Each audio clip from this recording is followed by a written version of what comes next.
Alright guys, long time no see. It's a nice sunny day outside here in Northumberland, and I'm going to do a Blitz game as a warm-up, and then we'll do maybe a rapid after that.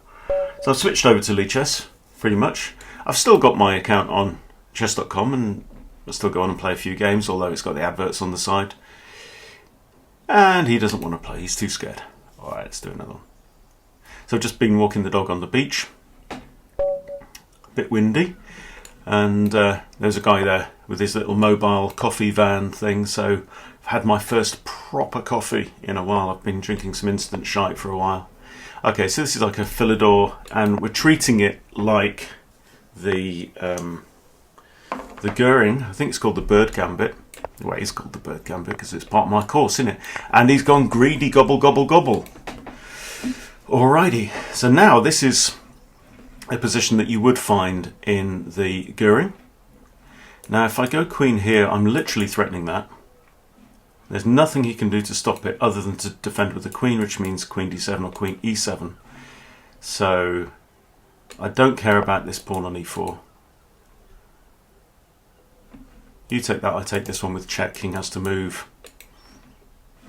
I'm going to castle. So what we've done here is currently I've sacrificed 2 pawns, but in return I've got the Bishops of Doom, got a queen lined up with a barrage against f7. I'm ready to castle. What's black got for his 2 pawns? He's got a knight out on the board, that's it. Not good, my love. Not good at all. God, I love this opening. Might also be worth as well just taking a look at how you can take a similar approach against other things. I can't remember now. Can't remember, but there's a few other things that black can play from this king's pawn, king's knight position, and you can very often, like even against the Russian, against the Petrov, I've been taking a similar approach as well. Now he's having a jolly good think. He doesn't know what to do. Okay, well here he's just undefended b7. So the idea is generally takes. The rook is then hanging, so he's got to move his knight. And I think happy days. I can't see an improvement on that. So the knight has to come here. If knight comes here, you just take it with check. So knight comes there now, and rook here threatens to win the bishop. So I'm thinking maybe queen c6 now, pinning the knight. A rook here, I can just move the bishop, yeah. Yeah, queen also still defends this pawn here. I'm getting ready to castle, and now we're only 1 pawn down. Look at this. Okay, he wants to castle, obvs. Is there any benefit to e5? Pawn takes, knight takes, yes.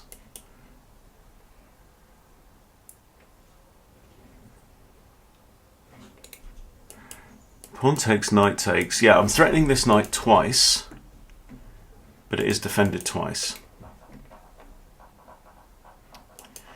Pawn takes, knight takes. He then castles. Is there any benefit to this? What if I took out the knight? I take out the knight. He can't take with this knight. Okay, so bishop takes. Now my rook's hanging. Then I push. Pawn takes, knight takes, bishop takes. Maybe not. Maybe I just need to develop. I don't actually have to castle right now, so probably better to develop. Now I probably will castle, but that's just, yeah, I can't see any. This knight's no longer pinned, so nothing positive has changed in that with those 2 moves. Remember, this bishop is undefended right now.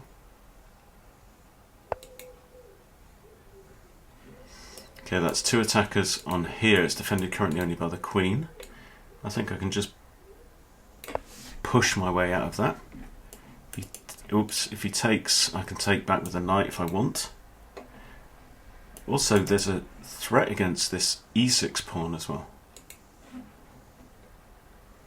which is defended only by this knight. I could attack it a second time with either of these moves. This is definitely a weakness, because now it's blocked off by my pawn. Hello. Well, I think I can just win my other pawn back now. And with check as well. Also threatening this. Ooh. Right, I really do want to move this pawn out of the way at some point. The question is, do I want to push it or take? If I push it, then I'm controlling these squares. If I take, it just feels like he gets more action. So I think we want to push. Or do I want to stick my knight in there? That's even nicer, isn't it? But then he takes.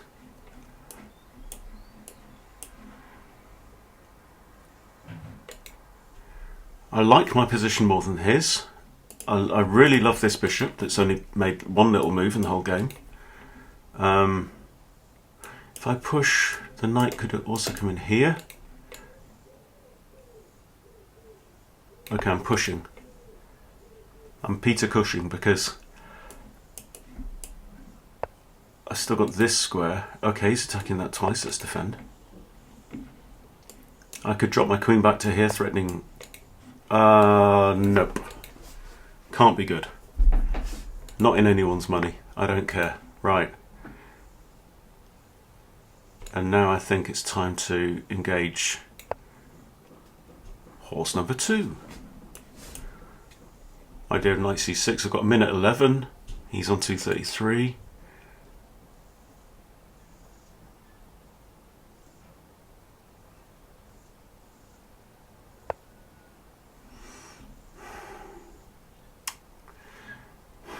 I really like to target that pawn, but there's 3 moves for a knight to get there. But let's hit the bishop, also covering the b8 square.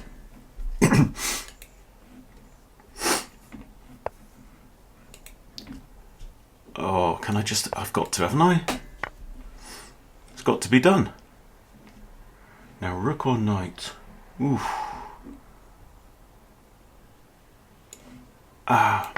Push it. Push it. Now, queen can't go here or here because of that horse. And can't actually go here technically because of his queen. Eesh. I do want to put pressure on... Oh, I can go here, look. And then what are you going to do?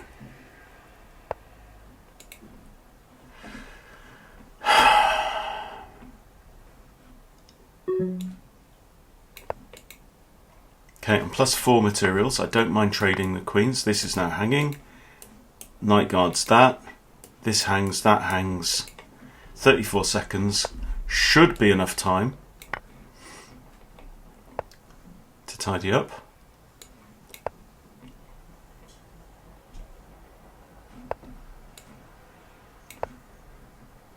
That's mate.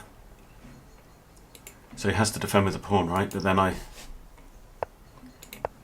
hit the pin piece. It's effectively pinned because it's protecting against mate. He comes back here. Then I take this pawn. That doesn't do it.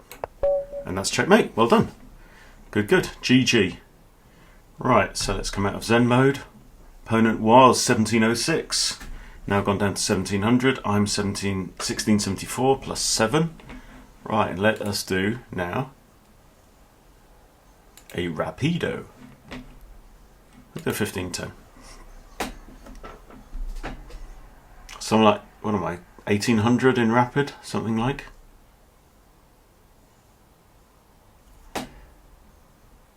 But I felt like that was a decent game.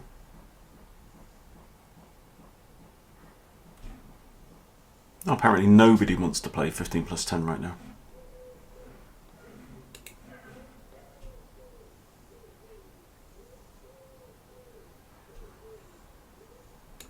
What about a 10 and 0?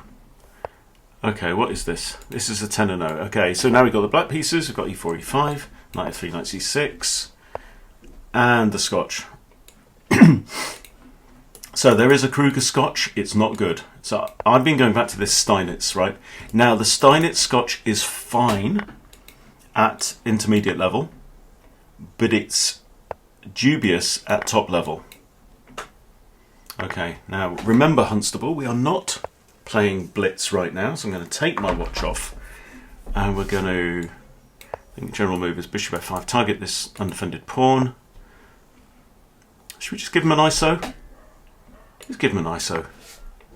He has to take back. I then long castle. This rook attacks this pawn. You've got to be kind of careful about this, because notice this guy's undefended, but there's no light square bishop anymore. What are you going to do? I think all he can do is move his king.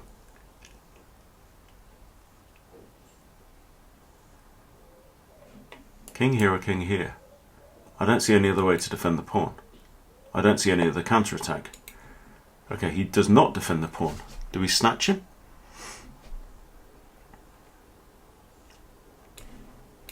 I think we do.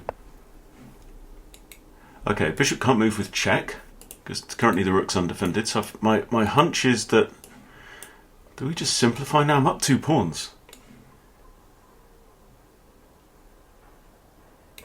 Whatever happens here, if there's an attack on my rook, I can trade out. Okay, I want to get this rook into the game as a matter of urgency. That's my concern. And remember, we're not playing 5-minute bleeding Blitz. We could do a quick lesson on the Steinitz Scotch, actually. There we go. So exactly what I just said. So he's done the disco. Now I've just got this, right?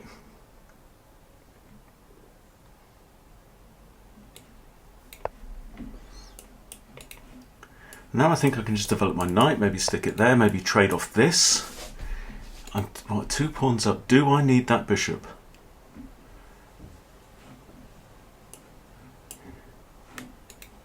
Ah, just sod it. Right, now he's got another isolated pawn.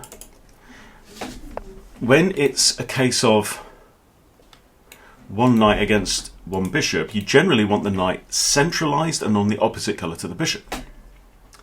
Now, I'm happy here because it's actually stopping the rook from infiltrating to there. Okay, now it's not. Okay, this hits a pawn. I'm also, though, threatening a fork on king and rook.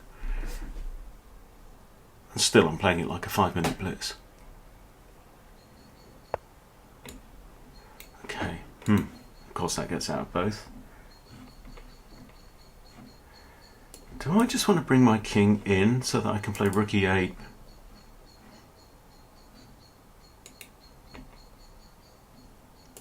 Actually, that's also a fork, but the bishop defends. If I stick it here, the bishop could attack the knight. I really want to just go after that pawn. I'm liking this idea, generally.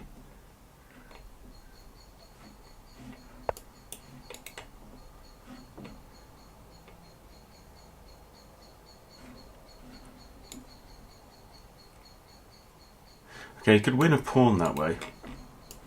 Rook takes rook, king takes rook, and then that hangles this one. Do we just want to play pushki pushki push? Pushki.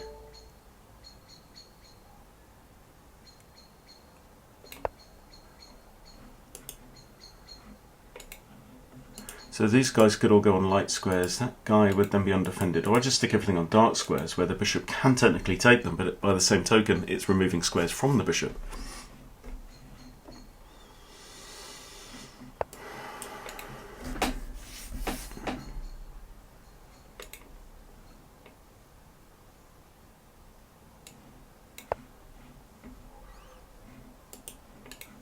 I'll have to put my knight there. I have to activate my rook. This is non-negotiable. 2 pawns up, and where are they? They're both on this side of the board. Alright.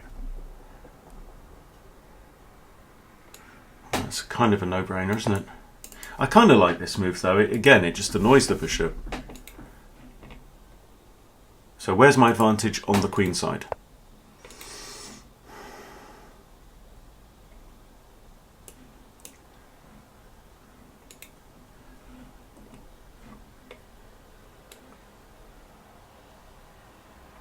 I don't see a problem with that. I've got this nice little outpost as well. Maybe get the rook behind it. He can't come here and attack me because pawn takes. I think it's still rook d8 now. And the Steinitz Scotch is a really good way of getting into a middle game when you're a pawn up. It's very, very common to be a pawn up. After this move, you win this pawn a lot of the time.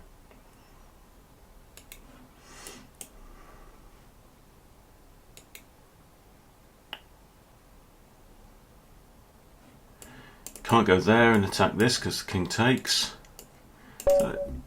And he's resigned. Yeah, fair play. Fair play. Well, quick look at the analysis. And then I think, should we do a quick lesson on the Steinitz Scotch? Because I've not looked at that for a while. Do computer analysis. What is it? Computer says no. Right, lead chess developers, I would love it if it didn't start by saying, oh, 95 accuracy, 86 accuracy. Oh, actually, that's the end of it. Huh. Is it... Oh, what was it, 23 moves? Okay, I played 95 accuracy. Well, there's not much to learn from that, is there? Okay, so... No blunders from my opponent. He made one mistake. Oh, wow. Which is so common. Okay, so we can actually just use this board, this view here. Okay, so... take you through it. So e4, e5, knight e3, knight c6, the Scotch game. Okay. Now, if we put the engine on, it will say that black has to take the pawn. E takes d4. Anything else, you're half a pawn worse already. Yet, obviously, there are playable things.